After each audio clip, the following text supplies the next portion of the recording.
Pagi itu, ruang sidang pengadilan militer 315 Kupang terasa lebih sunyi dari biasanya. Tidak ada teriakan, tidak ada perlawanan.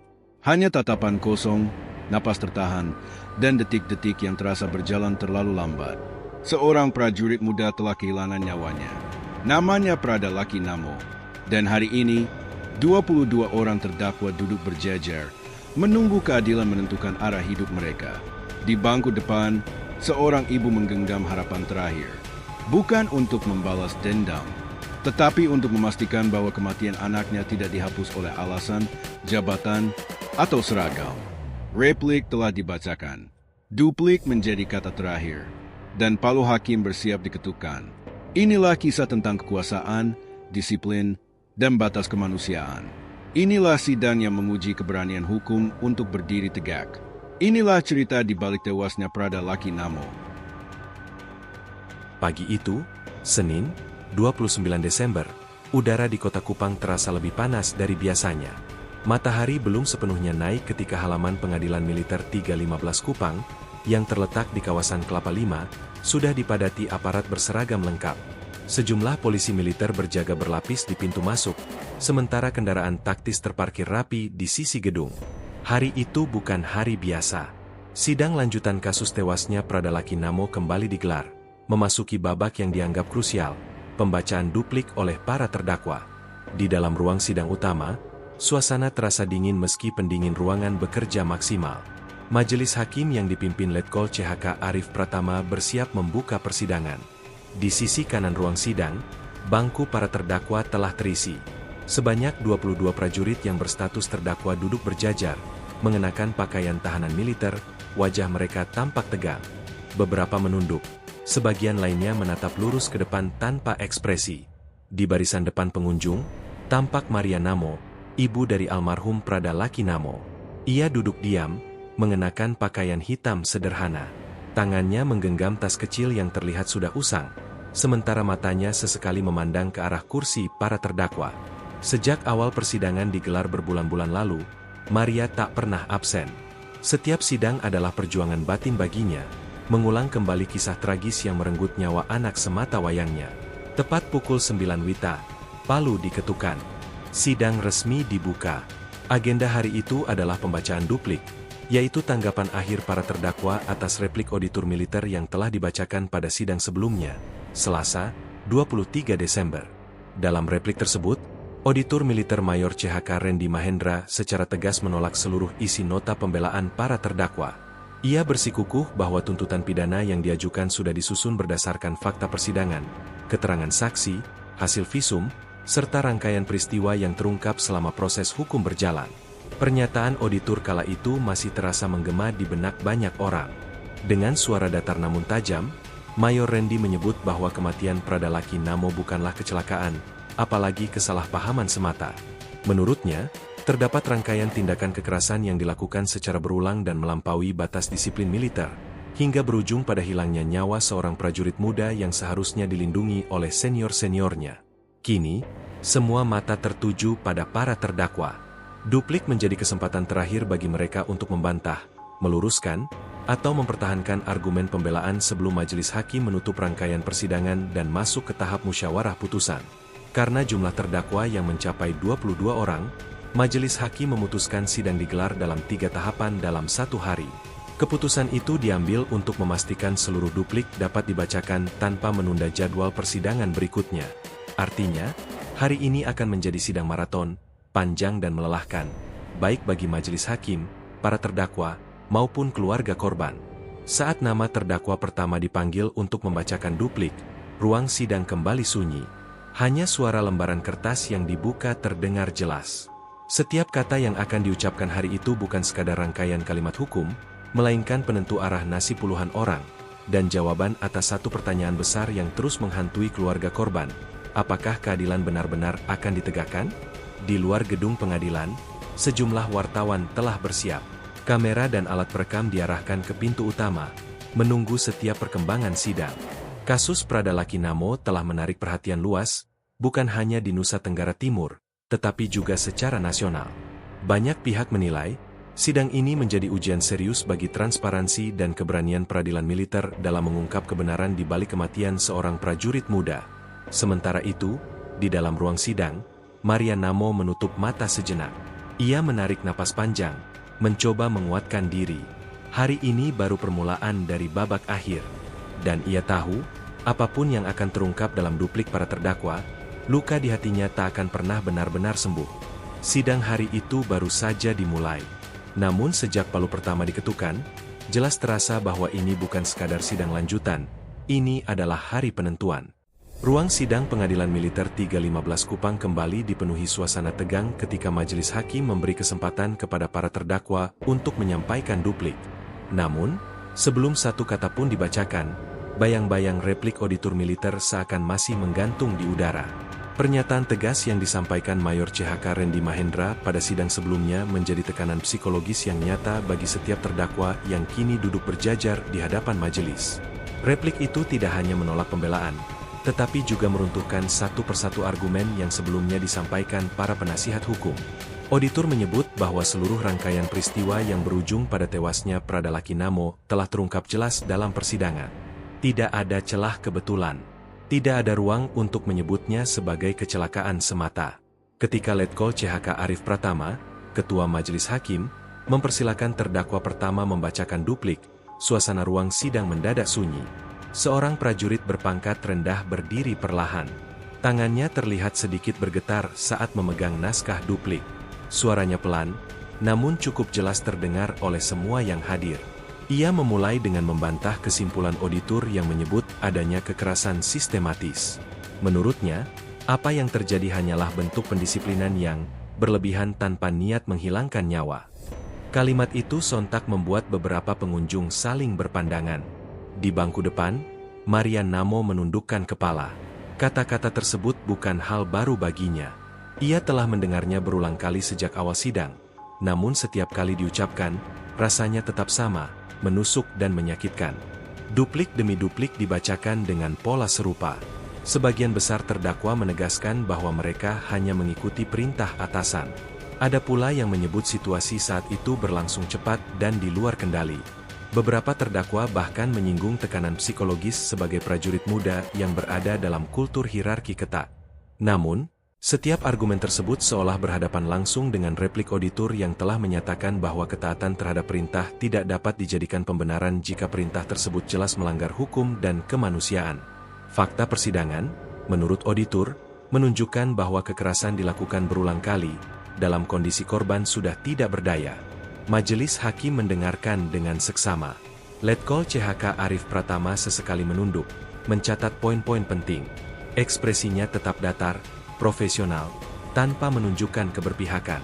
Ia tahu, setiap kalimat yang diucapkan hari itu akan menjadi bahan pertimbangan akhir sebelum palu putusan diketukan. Sidang berlanjut ke tahap kedua menjelang siang.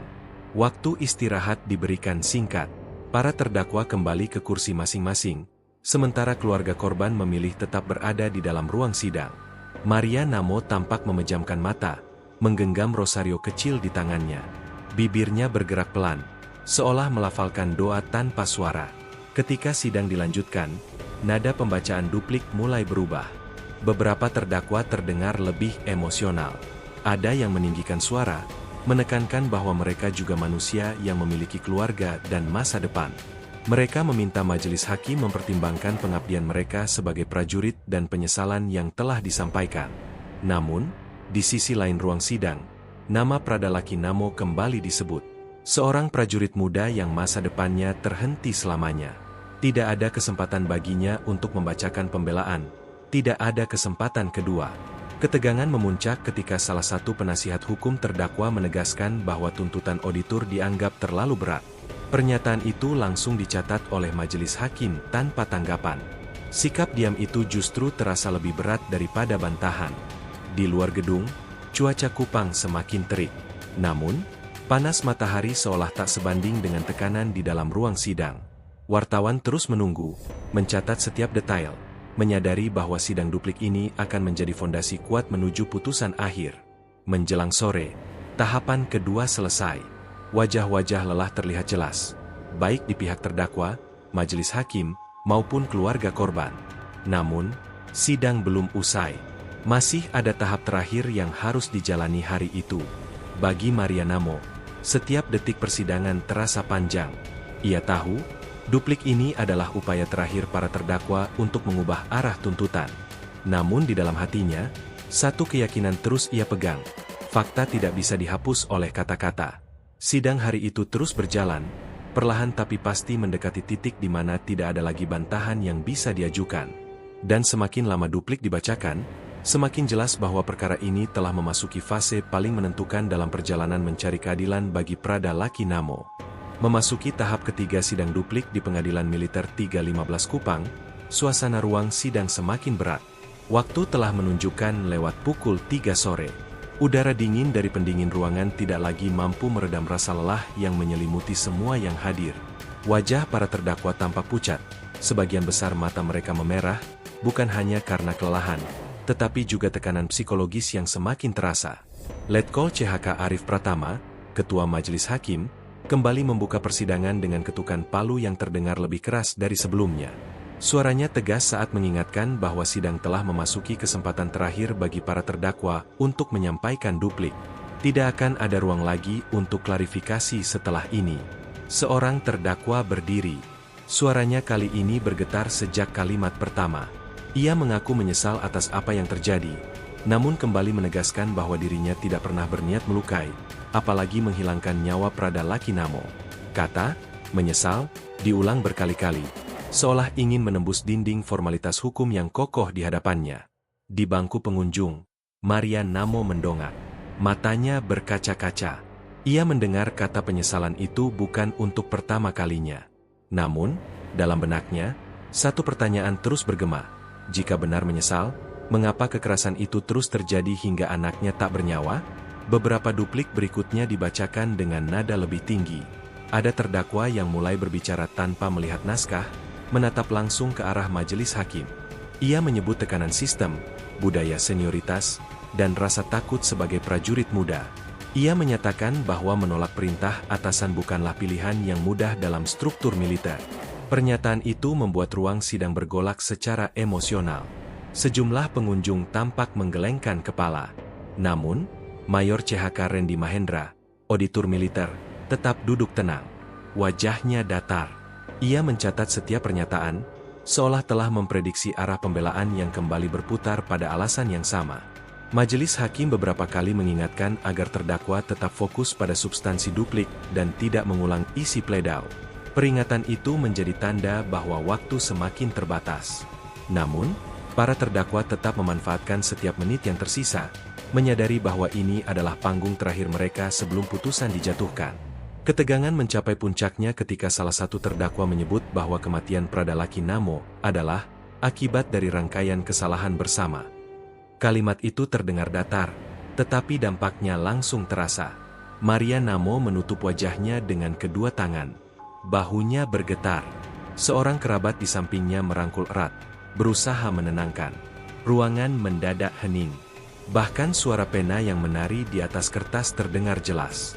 Letkol CHK Arif Pratama menatap lurus ke arah terdakwa yang baru saja berbicara. Tidak ada komentar, tidak ada teguran. Diam yang panjang itu terasa lebih keras daripada kata-kata apapun. Menjelang sore, seluruh duplik akhirnya selesai dibacakan. Wajah-wajah tegang berubah menjadi ekspresi pasrah. Para terdakwa kembali duduk, beberapa menarik napas panjang, seolah melepaskan beban yang selama ini dipikul. Ketua Majelis Hakim lalu menyampaikan bahwa dengan berakhirnya pembacaan duplik, seluruh rangkaian pembuktian dalam perkara ini telah selesai. Sidang selanjutnya akan memasuki tahap musyawarah majelis untuk menjatuhkan putusan.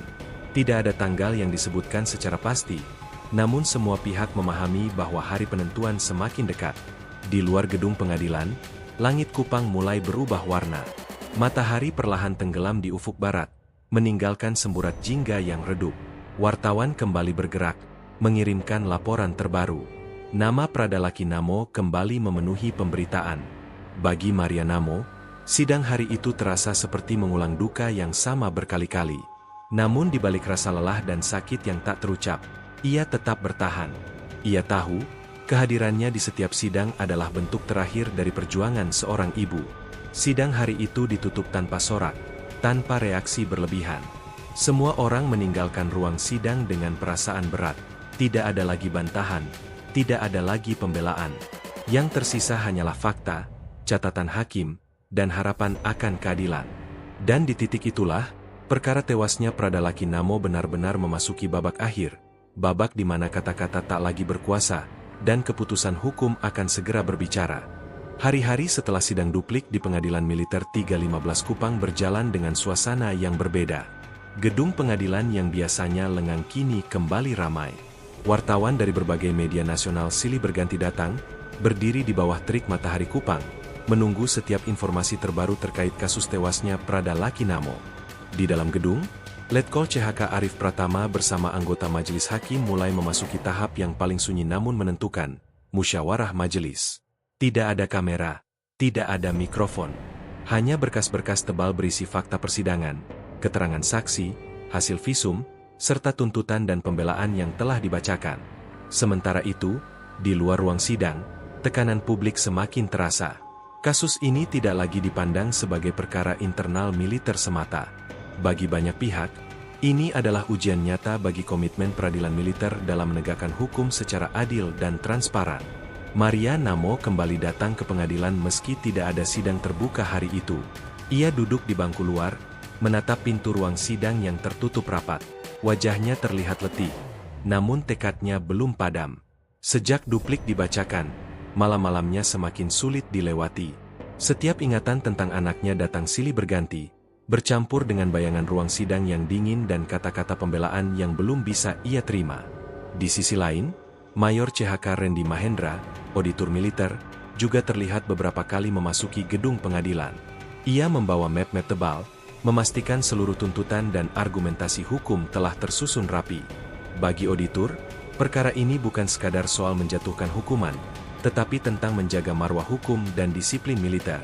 Di luar gedung, diskusi publik terus berkembang. Aktivis hukum, pengamat militer, hingga masyarakat umum mempertanyakan apakah putusan nanti akan benar-benar mencerminkan rasa keadilan. Jumlah terdakwa yang mencapai 22 orang membuat perkara ini semakin kompleks.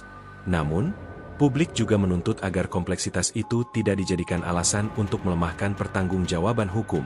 Setiap hari, Maria Namo memantau pemberitaan. Ia membaca berita dengan tangan gemetar, mendengarkan analisis para pakar yang membahas peluang putusan, serta perbandingan dengan kasus-kasus serupa di masa lalu. Di tengah derasnya opini, satu hal yang ia pegang teguh adalah keyakinan bahwa kebenaran tidak akan berubah, betapapun kuatnya tekanan.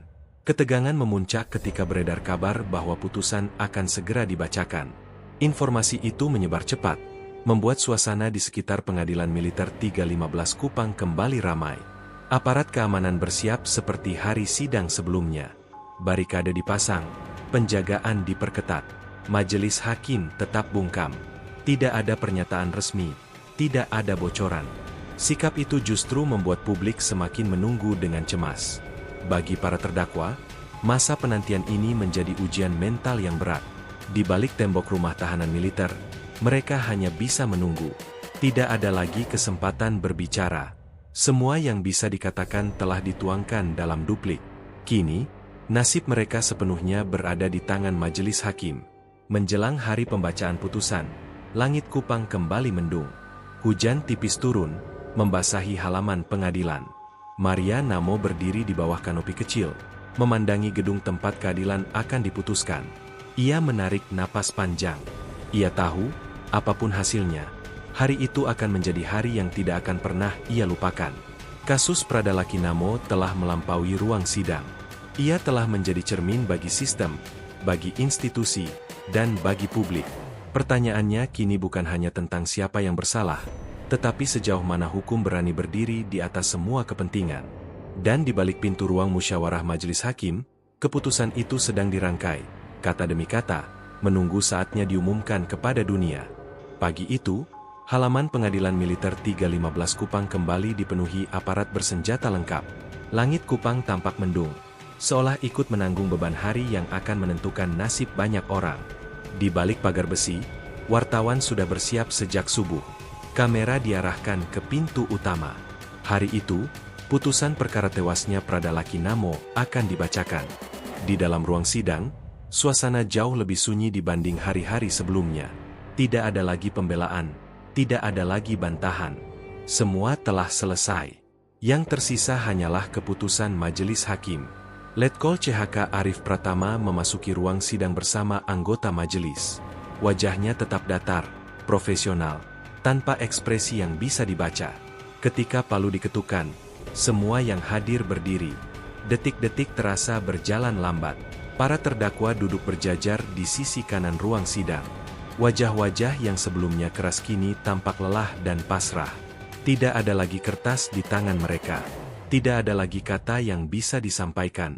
Sebagian menunduk, sebagian menatap lurus ke depan, seolah bersiap menerima apapun yang akan datang. Di bangku pengunjung, Maria Namo duduk dengan punggung tegak.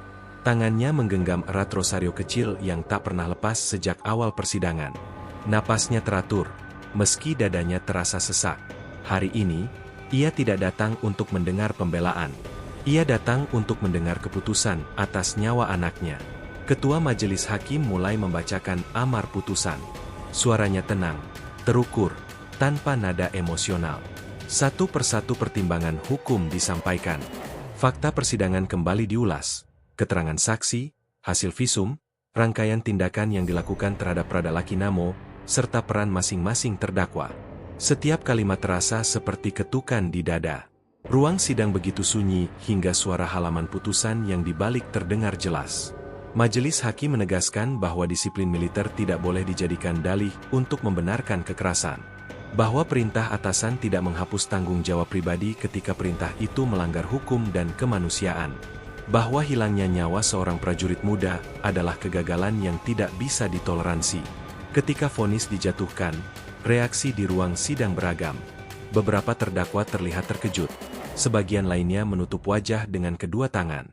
Ada yang terdiam membatu, ada pula yang menghela napas panjang, seolah telah menduga akhir ini. Di bangku depan, Maria Namo memejamkan mata. Air mata mengalir perlahan, tanpa suara. Bukan tangis histeris, bukan pula luapan emosi. Hanya air mata seorang ibu yang akhirnya mendengar bahwa kematian anaknya tidak dianggap sepele oleh hukum. Sidang ditutup dengan ketukan palu terakhir. Tidak ada tepuk tangan, tidak ada sorakan. Semua yang hadir memahami, putusan ini bukan kemenangan siapapun. Ini adalah akhir dari sebuah proses panjang yang dipenuhi luka. Di luar gedung, hujan turun pelan. Wartawan segera menyampaikan laporan. Nama Pradalaki Namo kembali bergema di berbagai media. Namun kali ini, dengan satu kata yang selama ini ditunggu, putusan. Bagi publik, perkara ini menjadi penanda penting, bahwa peradilan militer diawasi, dinilai, dan dituntut untuk adil. Bahwa tidak ada institusi yang kebal dari hukum, dan bahwa keadilan, meski terlambat, tetap harus diperjuangkan. Maria Namo melangkah keluar gedung pengadilan dengan langkah pelan. Ia menatap langit Kupang yang masih mendung. Luka di hatinya tidak akan pernah benar-benar sembuh. Tidak ada putusan yang bisa mengembalikan Pradalaki ke pelukannya.